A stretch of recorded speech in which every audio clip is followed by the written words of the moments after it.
ওনারা বলছেন যে রুল বুক অনুযায়ী আপনারা কাল পর্যন্ত পারমিশন ছিল, আজকে আবার এটাকে পুরো স্ট্রাকচার খুলে দিতে হবে। সেই স্ট্রাকচার করে দিলে আমরা নতুনভাবে করব।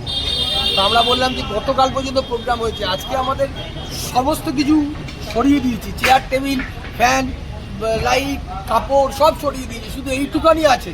এইটুখানি যদি আপনারা আমরা থাকতে চান তাহলে লোক ডাকবো, লেবার আসবে, তবে তো সরাবে। উনি সেইটুকু সময় দিতে রাজি না। আচ্ছা, দলের জানিয়েছি আমি, অলরেডি জানিয়েছি। আপনারা কবে কবে পারমিশন নেওয়া ছিল এটা? আমার প্রত্যেক শনি রবিবার করে পারমিশন ছিল, 5 সপ্তাহে আমরা শনি রবিবার করেছি। এখানে 20,500 টাকা করে জমা